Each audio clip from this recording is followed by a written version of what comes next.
Welcome to the Deep Dive.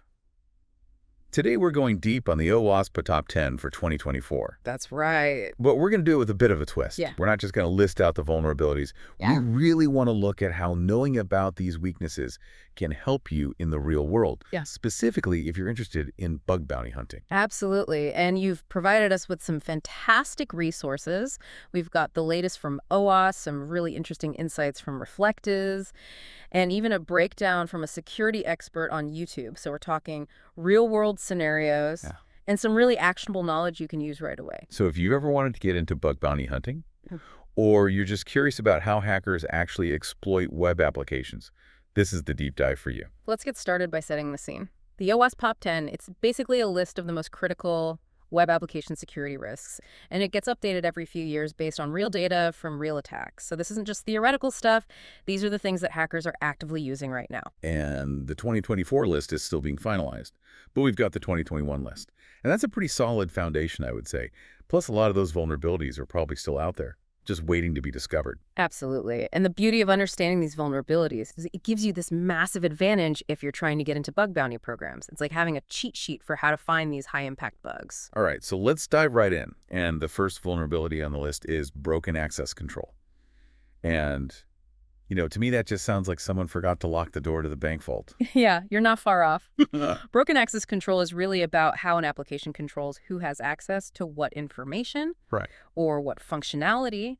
And when those controls break down, attackers can exploit those weaknesses. And they can get into things that they really shouldn't. Okay, I like where this is going. Can you give us a real-world example of this? Something juicy, something that would make a bug bounty hunter's heart skip a beat. Absolutely. Imagine a web application where user profiles are accessed through a unique ID in the URL. An attacker could simply manipulate that ID to try and get into other users' accounts. Yeah. It's a classic vulnerability called insecure direct object references, or IDORs. So it's basically like trying different house numbers on a street until you find one with an unlocked door. Precisely, and the impact can be huge. Imagine an attacker getting access to sensitive financial data or personal information just by changing a few digits in a URL. That's a bug bounty jackpot right there. Okay, so how can developers protect against this kind of thing? And for our aspiring bug bounty hunters, what should we be looking for? The key is to implement really robust access control mechanisms. One common approach is something called role-based access control, or RBAC, and this involves defining very clear roles and permissions for users, so somebody in the customer role can't suddenly start acting as an administrator. That makes sense. So it's all about making sure that users can only access the things that they're authorized to see. Exactly, and another really important principle is the principle of least privilege. This means giving users the absolute minimum permissions that they need to do their jobs. Nothing more. It's kind of like giving somebody a key to their office, but not a key to the entire building. I like that analogy. Yeah. So for bug bounty hunters, the takeaway here is to really look for areas where access control might be weak. Can you get into information or functionality that you shouldn't be able to? Always be testing those boundaries. Absolutely. All right, let's move on and talk about another critical vulnerability. Cryptographic failures. Ooh, that sounds like straight out of a spy movie. Yeah, it kind of is. Cryptographic failures happen when applications don't properly protect sensitive information using encryption. So this could mean transmitting data over networks that aren't encrypted. It could mean using weak or outdated encryption algorithms, or even storing sensitive data in plain text. Wait, plain text? Like just writing down passwords on a sticky note? That's crazy. It is, and you'd be surprised how often it happens. Wow. It's like leaving your front door unlocked and just hoping for the best. So what are the big red flags here? What should bug bounty hunters be looking for? Well, one thing to watch out for is the use of outdated hashing algorithms. Things like MD5 or SHA-1, those are considered pretty weak and easily cracked these days. Another red flag is when websites are using HTTP instead of HTTPS, especially for handling sensitive data like login credentials or credit card info. So HTTPS good, HTTP bad. Got it. Exactly. Now, on the other side of things, developers really need to be using strong encryption algorithms. One great example is AES 256. That's widely used and trusted. And for securing passwords, Bcrypt, Script, or Argon 2. Those are all much better options. So if you see any of those red flags we talked about, outdated algorithms, HTTP instead of HTTPS, sensitive data in plain text, that's like a neon sign flashing bug bounty opportunity. Absolutely. All right, let's get a little more technical. Let's talk about injection attacks. Ooh, I love getting technical. Let's do it. What are injection attacks and why are they so dangerous? Injection attacks happen when an attacker injects malicious code into an application. And usually that happens through some kind of user input field. And if the application isn't properly protected, this injected code can actually be executed by the application. And that can lead to all kinds of nasty consequences, like data breaches, system crashes, or even complete takeover of the application. So it's like sneaking a virus into a computer system disguised as something harmless. Exactly. I'm getting chills. And one of the most common and really impactful types of injection attacks is SQL injection. So this type of attack targets applications that use SQL databases to store and manage data. Okay, can we walk through an example of this? So let's say there's a website with a simple login form. How could an attacker use SQL injection to exploit that? So imagine an attacker entering some cleverly crafted SQL code into the username or password fields. Now, if the application isn't properly protecting itself, that injected code could be executed by the database, Right. allowing the attacker to bypass authentication and then gain access to all sorts of sensitive information. So they're basically tricking the database into running code it wasn't supposed to run. Exactly. And remember our YouTube expert? He actually demonstrated how easy it can be to trigger SQL errors on a login page, just by entering some special characters into those input fields. That's a huge red flag for bug bounty hunters. So what's the key takeaway for developers here? How can they protect themselves from these attacks? The most important thing is to sanitize all user input. Make sure that any data that's coming from users is properly validated and cleaned up before it's used by the application. So wash your hands before you eat, basically. Okay. For bug bounty hunters, you really want to focus on testing those input fields, try injecting different types of code, and see if anything slips through the cracks. Love it. Okay, let's move on to another vulnerability. This one's a little different. Insecure design. This sounds like building a house on a foundation of sand. Yeah, you're closer than you think. Insecure design means that security wasn't properly considered in the very beginning, in the design phase of the application. So it's not just about patching holes after the fact. It's about building security into the DNA of the application from the start. Exactly, and it's super important because insecure design can actually lead to this cascade of other vulnerabilities. It's like building a castle, but the drawbridge is permanently down. Exactly. Legs. So what are some common design flaws that can lead to these vulnerabilities? What should bug bounty hunters be on the lookout for? There are so many things that can go wrong here. For example, if an application doesn't have proper input validation or authentication mechanisms or proper session management, all of those things can make it vulnerable to all sorts of attacks. And we've talked about input validation in the context of injection attacks. But it's really a fundamental design principle that applies to so many other vulnerabilities as well. You mentioned something called threat modeling earlier. How does that play into all of this? Threat modeling is really important. It involves identifying potential threats and vulnerabilities really early on in the development process. This allows developers to build defenses before the application is even built. So basically, you're thinking like an attacker, trying to figure out how somebody might exploit this system. Exactly. And this ties into this concept of shifting left in security practices, which basically means we want to integrate security testing and analysis much earlier in the development lifecycle, rather than leaving it till the end when it's often too late and much more expensive to fix problems. So instead of trying to bolt on security as an afterthought, you're really baking it into every stage of the development process. Precisely. I love that. Now, for bug bounty hunters, understanding insecure design is like having this master key that can unlock a whole world of vulnerabilities. It's about thinking like an architect, not just a code monkey. You're looking for those fundamental flaws in the structure of the application. Those design choices that make it inherently vulnerable. Exactly. And remember, insecure design is often the root cause of so many other vulnerabilities. So if you can spot those design flaws, you're likely to find this whole cluster of bugs that all stem from those initial decisions. All right, let's move on to another vulnerability that I think is probably pretty common and often overlooked. Security misconfiguration. This one sounds like even non-technical folks might be able to spot this. You're right. Security misconfigurations are basically mistakes in how systems are set up. It's like leaving your front door open because you forgot to lock it. It happens. It does. What are some of the most common mistakes that developers make? One of the most common is using default configurations. Things like default usernames and passwords. It's like buying a new bike and not bothering to change the combination lock that's already set from the factory. Oh, that's bad. What else? What other misconfigurations should we be looking for? Another one is leaving debugging information exposed in production environments. Now, this information can be a goldmine for attackers. It gives them all these insights into the inner workings of the application. And this is exactly what our YouTube expert showed us, Yeah. right? He actually connected to a server using a debug mode that was left enabled.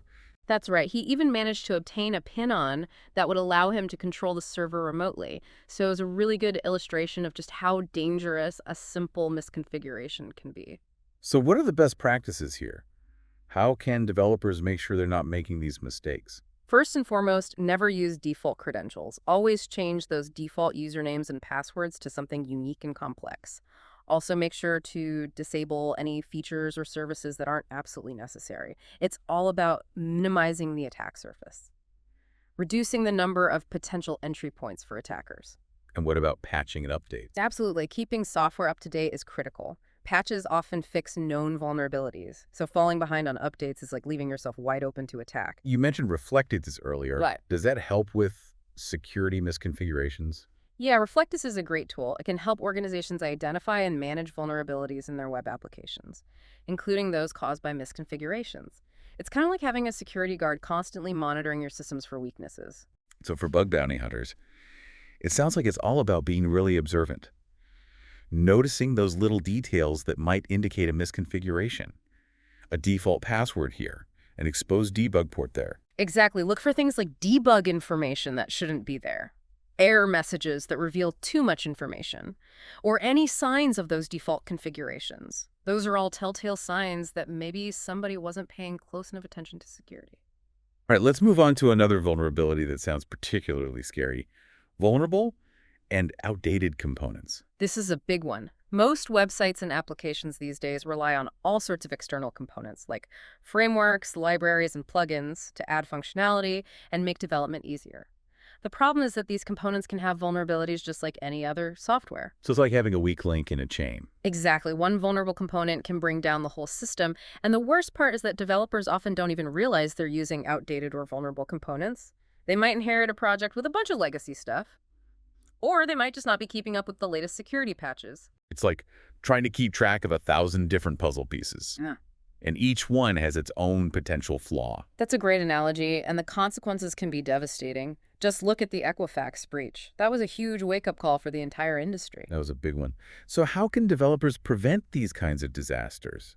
How can they keep track of all these components and make sure they're all patched and up to date? The most important thing is to stay up to date with security patches and updates.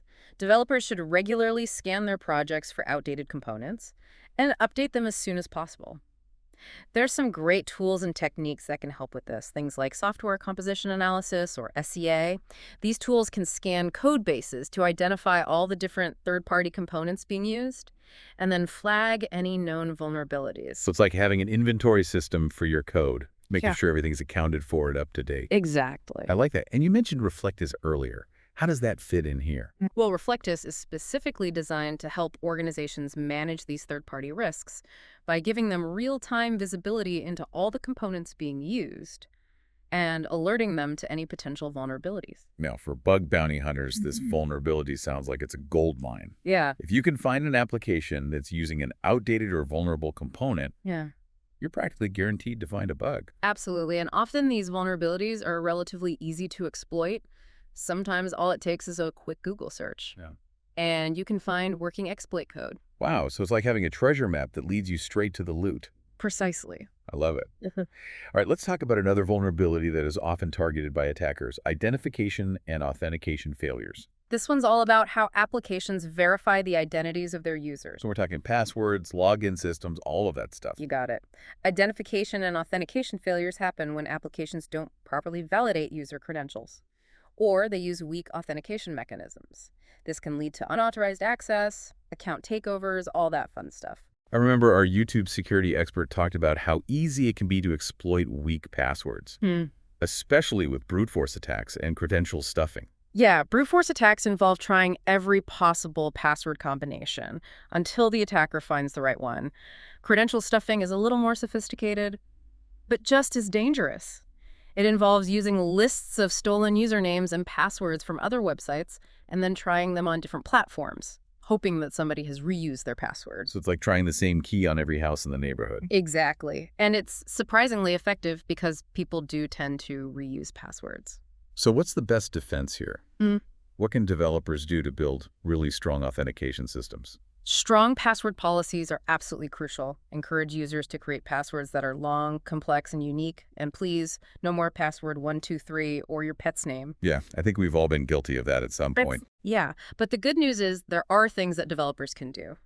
To enforce strong password policies, require passwords to be a certain length. Include a mix of uppercase and lowercase letters, numbers, and special characters. Makes sense. What about CAPI-CHAs? CAPI-CHAs can be helpful in preventing those automated attacks like brute forcing because they act as a barrier, make it harder for bots to repeatedly try different password combinations. And of course, multi-factor authentication, or MFA, is really a must-have these days. Yeah, MFA is becoming more and more common. Can you explain how that works and why it's so important? Absolutely. MFA adds an extra layer of security by requiring users to provide a second form of verification in addition to their password. So that could be a code from their phone or a fingerprint scan. And that makes it much harder for attackers to gain unauthorized access, even if they do manage to steal a password. It's like having two locks on your door. Exactly. Now for our bug bounty hunters. What should we be looking for in terms of identification and authentication failures? You really want to be looking for any signs of weak authentication. So that could be weak password policies, lack of lockout mechanisms, or the absence of MFA. Also pay close attention to how the application handles password resets. So basically, be a password detective. Right. Look for any clues that might suggest there's a weakness in that authentication system. Are passwords being stored securely? Are there any loopholes in that password reset process? Precisely.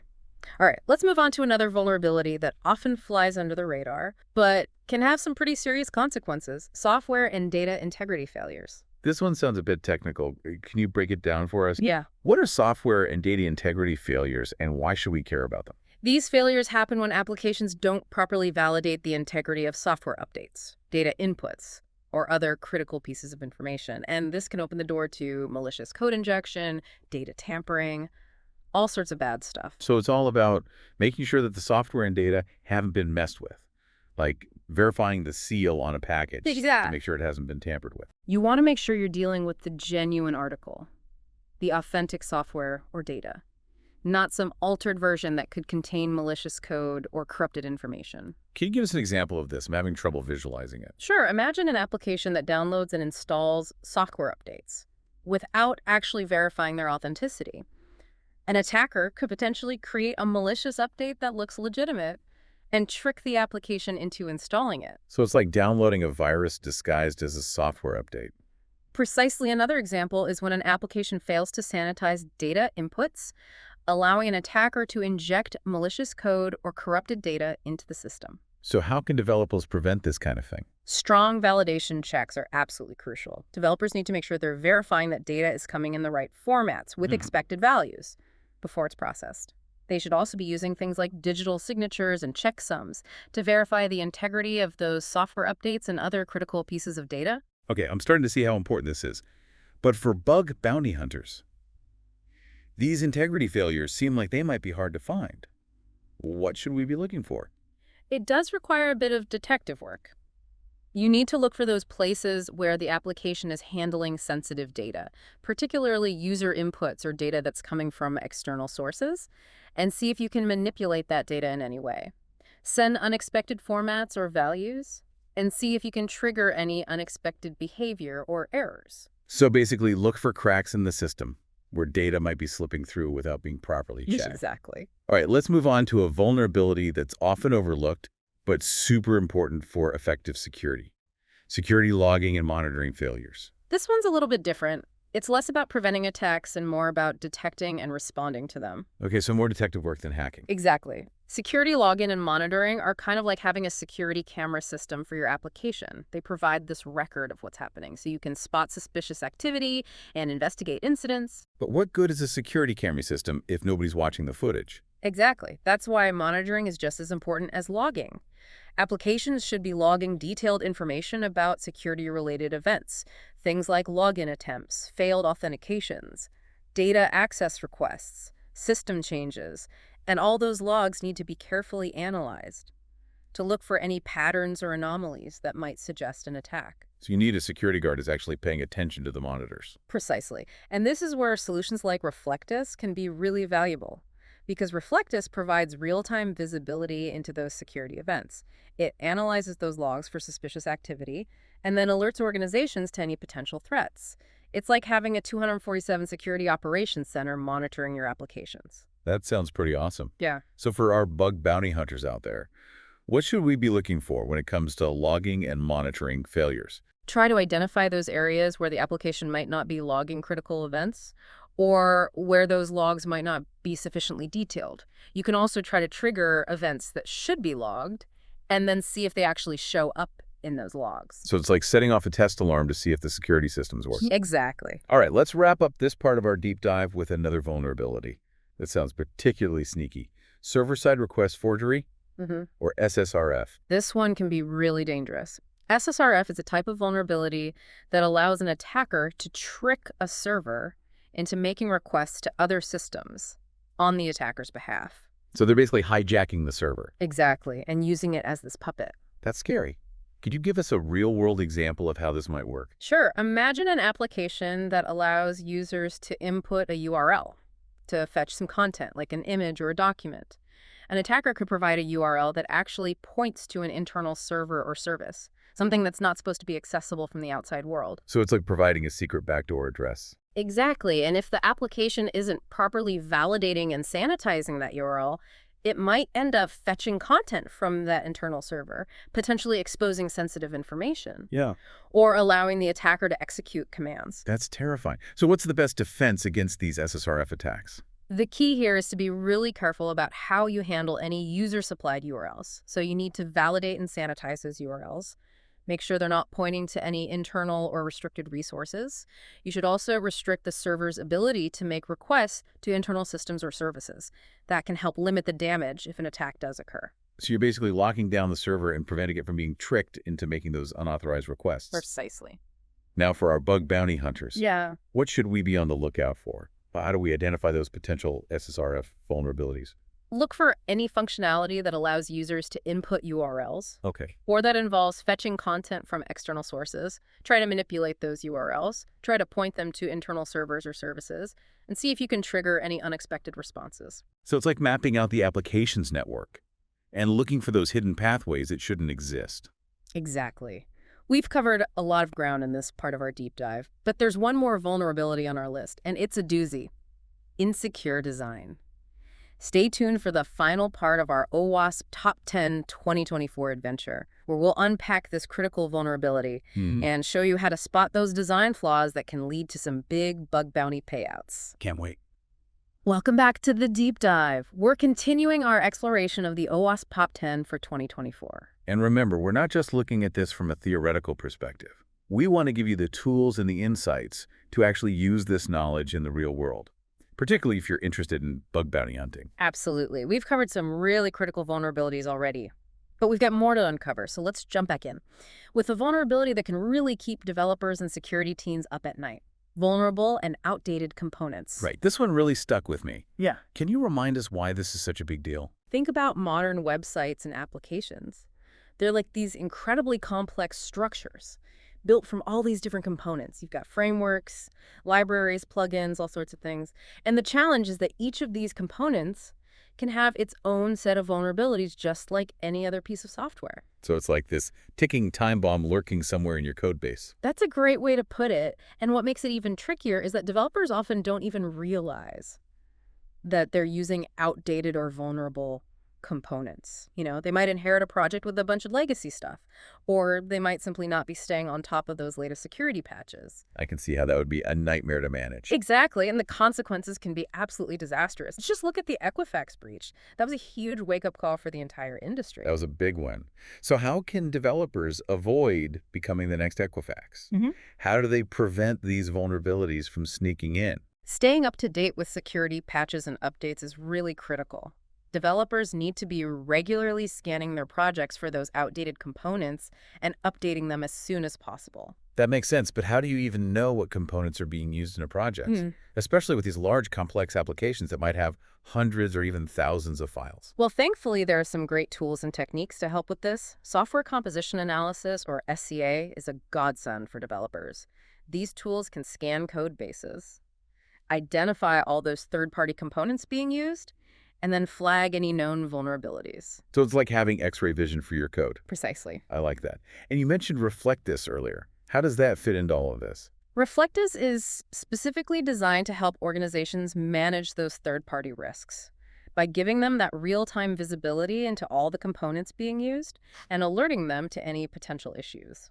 Now let's talk about bug bounty hunting. For our listeners who are eager to get started, what should they be looking for? Vulnerable and outdated components are a goldmine for bug bounty hunters. If you can find an application that's using one of those outdated components, you're practically guaranteed to find a bug. So it's like having a treasure map Exactly. that leads you straight to the buried treasure. And what's even better is that often those vulnerabilities are relatively easy to exploit. Sometimes all it takes is a quick Google search, and you can find working exploit code.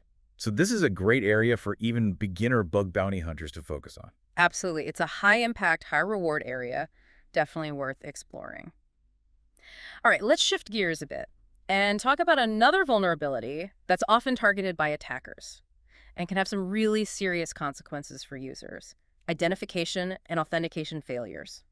This one's all about how applications verify the identities of their users. So we're talking passwords, login systems, all that good stuff. Exactly. Identification and authentication failures happen when applications don't properly validate user credentials, or they're using weak authentication mechanisms. And that can lead to unauthorized access, account takeovers, all sorts of bad things. And this is an area where our YouTube security expert was really interesting. He talked about how easy it is to exploit weak passwords, particularly using things like brute force attacks and credential stuffing. He was spot on. Brute force attacks basically involve trying every single possible password combination until the attacker finds the right one. It's like having this giant key ring and you're just trying every single key until you find the one that unlocks the door. Credential stuffing is a little more sophisticated, but just as dangerous. It involves taking lists of stolen usernames and passwords from other websites and then trying them on different platforms, hoping that somebody has reused their password. So it's like a thief trying the same key on every house in the neighborhood. Exactly. And it's surprisingly effective because people often underestimate the importance of using unique, strong passwords for all their different accounts. So what can developers do? How do they build authentication systems that are really secure? Well, strong password policies are the first line of defense. Encourage users to create passwords that are long, complex, and unique. No more password 123 or your pet's name, please. I think we've all been guilty of that at some point. We have. But the good news is that developers can actually enforce these strong password policies.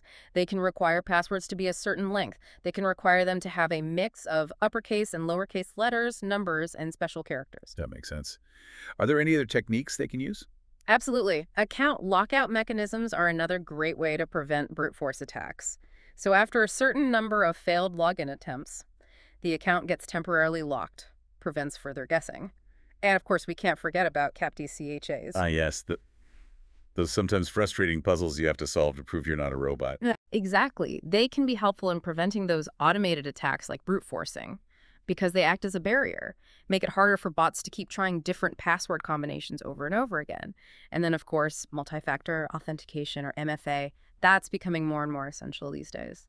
Yeah, I've definitely seen that more and more websites are requiring MFA. Can you explain how that works? Yeah. And why it's so important? Absolutely. MFA adds this extra layer of security by requiring users to provide a second form of verification in addition to their password. So that could be a code from their phone, a fingerprint scan, something like that. And that makes it much harder for attackers to get in, even if they do manage to steal a password. That's like having two locks on your door. Exactly. Now, for our bug bounty hunters out there, Yeah. what should we be looking for in terms of these identification and authentication failures? You really want to be on the lookout for any signs of weak authentication. So things like weak password policies, lack of account lockout mechanisms, the absence of MFA. Also pay close attention to how the application handles password resets. So be a password detective. Look for clues that might suggest there's a weakness in that authentication system. Precisely.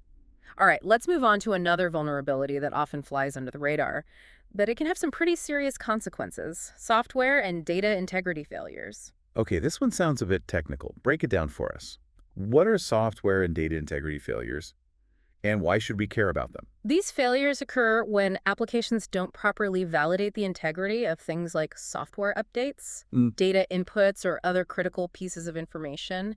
And that can open the door to things like malicious code injection, data tampering, all sorts of problems. So it's all about making sure that the software and data haven't been tampered with, like verifying the seal on a package to make sure it hasn't been opened or altered. That's a great analogy. You want to make sure you're dealing with the genuine article, the authentic software or data, not some modified version that could contain malicious code or corrupted information.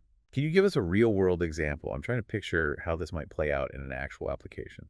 Certainly imagine an application that downloads and installs software updates, but it doesn't verify the authenticity of those updates. An attacker could potentially create a malicious update that looks completely legitimate and trick the application into installing it. So it's like downloading a virus, but it's disguised as a software update. Exactly. Another example is when an application fails to sanitize data inputs.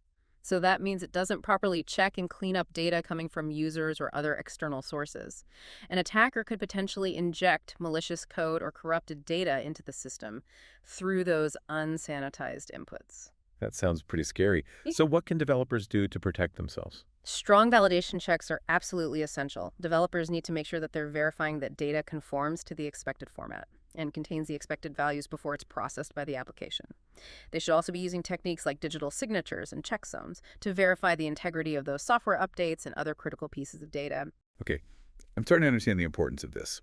But for bug bounty hunters, these integrity failures seem like they'd be tough to find. What should we be looking for? It does require a bit of detective work. You really need to look for places where the application is handling sensitive data. Especially user inputs or data that's coming from those external sources. See if you can manipulate that data in any way. Maybe send unexpected formats or values, and see if you can trigger any unexpected behavior or errors. So look for those weak points in the system where data might be slipping through without being properly checked. Precisely. All right, let's move on to a vulnerability that's often overlooked, but it's absolutely crucial for effective security. Security logging and monitoring failures. This one's a little different. It's less about preventing attacks and more about detecting and responding to them. Okay, so less hacking, more detective work. Exactly. Security logging and monitoring are kind of like having a security camera system for your application. They give you that record of what's happening so you can spot suspicious activity, investigate any incidents. But what good is a security camera system if nobody's actually watching the footage? That's a great point. That's why monitoring is just as important as logging. Applications should be logging detailed information about any security-related events. Things like login attempts, failed authentications, data access requests, system changes.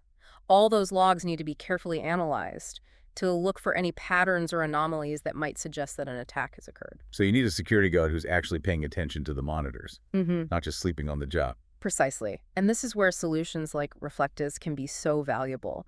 Reflectus provides that real-time visibility into those security events, analyzes the logs for any suspicious activity, and then alerts the organization to any potential threats. It's like having a 247 security operations center that's constantly monitoring your applications. I can see how that would be really helpful. So for our bug bounty hunters out there, what should we be looking for when it comes to these logging and monitoring failures? Try to identify those areas where the application might not be logging those critical events, or where those logs might not be detailed enough. You can also try to trigger events that should be logged, and then check to see if they actually appear in the logs. So like setting off a test alarm to see if the security system's working properly. Exactly. All right, for our final vulnerability in this part of our deep dive, let's talk about one that sounds particularly sneaky and dangerous. Server-side request forgery, or SSRF. SSRF. Oh, that one can be really dangerous. Yeah. It's a type of vulnerability that allows an attacker to trick a server into making requests to other systems, but on the attacker's behalf. So they're hijacking the server. Exactly. They're hijacking the server and using it as a puppet to carry out their malicious actions. That's scary. Can you paint us a picture? Give us a real-world scenario to illustrate how this might work. Imagine an application that allows users to input a URL to fetch some content, like an image or a document. An attacker could provide a URL that actually points to an internal server or service, something that's not supposed to be accessible from the outside world. So they're providing a secret backdoor address. Exactly. And if the application isn't properly validating and sanitizing that URL, Hmm. it might end up fetching content from that internal server, potentially exposing sensitive information or allowing the attacker to execute commands. That's terrifying. So what's the best defense against these SSRS attacks? You need to be incredibly careful about how you handle any user-supplied URLs. So make sure you're validating and sanitizing those URLs. Make sure they're not pointing to any internal or restricted resources.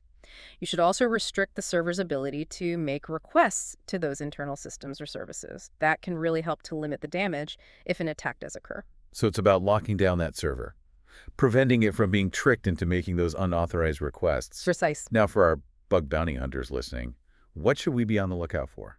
Look for any functionality that allows users to input URLs or that involves fetching content from external sources. Try to manipulate those URLs in creative ways. Yeah.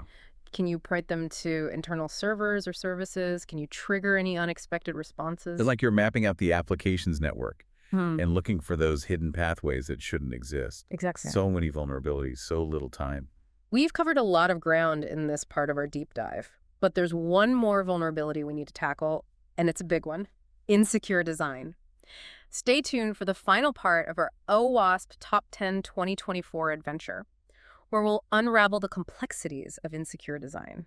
Welcome back to the deep dive. We're in the home stretch now of our exploration of the OWASP Top 10 for 2024. Yeah, we've saved the most, well, I think intriguing vulnerability for last. Ooh, tell me more. Insecure design. This one's a bit different from the others we've talked about. It's not a specific coding error or like a technical misconfiguration. It's really about a more fundamental lack of security consideration in the design phase of an application. So these are like those architectural weaknesses, those foundational cracks that make an application vulnerable, right from the get-go. Exactly. It's like you're building a fortress, but you forgot to put a strong drawbridge on it. Yeah.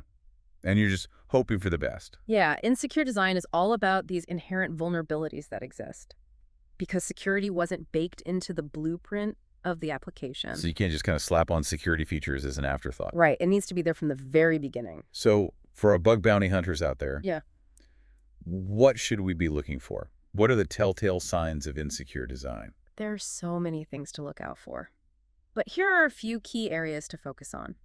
First, pay really close attention to how the application handles user input. Is that input being properly validated and sanitized to prevent things like injection attacks? Is there any way for a user to input data that could potentially trick the application into doing something it shouldn't? So you really need to think like an attacker. Try to anticipate how somebody might try to exploit the system. Exactly. You need to look for those weak points, those potential loopholes. What are the assumptions that went into the design? And how can those assumptions be exploited? What about other aspects of design, like session management or error handling? Those are really important too. Session management is crucial for maintaining the security of those user sessions. If sessions aren't handled properly, an attacker could potentially hijack a session and gain unauthorized access. And error handling is super important as well. Applications should handle errors gracefully without revealing any sensitive information that could be useful to an attacker. I remember our YouTube expert was talking about how those error messages can sometimes leak sensitive information, Yeah. like database names or file paths. Exactly, and that's a classic example of insecure design. Mm-hmm. Developers might not be thinking about those security implications of those error messages, so they end up revealing information that really should be kept confidential. So how do we fix this? Yeah. How do we prevent those design flaws from happening in the first place? It all starts with education and awareness. Developers need to understand the principles of secure design, and they need to incorporate those principles into every stage of that development lifecycle. They need to be thinking about security from the moment they start sketching out the architecture of the application. I imagine things like threat modeling can play a role here. Absolutely. Threat modeling is like creating a security blueprint for your application. It involves identifying those potential threats and vulnerabilities early on in the development process so you can build defenses before the application is even built. So you're proactively thinking about how an attacker might try to exploit the system. Exactly. And then you build in the necessary safeguards to prevent those attacks. And it's not just about technical solutions. Sometimes the best defenses are organizational or procedural. For example, having a really strong code review process can help catch design flaws before they make it into production. So it's a holistic approach to security. Exactly. You need to consider all aspects of that development process and the organization itself. So for our bug bounty hunters out there, understanding insecure design is like having X-ray vision into the application. It really is. It allows you to see the underlying weaknesses in the application's architecture. Yeah. It gives you that huge advantage in finding those really high-impact vulnerabilities. You're not just a code monkey anymore. You're thinking like an architect. Precisely. Looking for those fundamental flaws in the structure of the application. And remember, insecure design is often the root cause of so many other vulnerabilities. So if you can spot those design flaws, you're likely to find a whole cluster of bugs that all stem from those initial decisions. Well, this has been an incredible journey through the OWASP Top 10 for 2024. It has been. We've covered so much ground, from broken access control to insecure design. And we've seen how to turn these vulnerabilities into bug bounty opportunities. Absolutely, and we've only scratched the surface. The world of web application security is constantly evolving, with new threats and new vulnerabilities emerging all the time. So what's the one thing we want our listeners to take away from this deep dive? Knowledge is power. The more you understand about these vulnerabilities, the better prepared you'll be to protect your own applications. And for those aspiring bug bounty hunters out there, this knowledge is your secret weapon. It gives you that competitive edge to find those bugs, make a real impact in the world of cybersecurity. That's it for this deep dive. We hope you found it insightful, and maybe even a little bit exciting. Keep learning, keep exploring. And who knows, maybe we'll see your name on the leaderboard of a bug bounty program soon.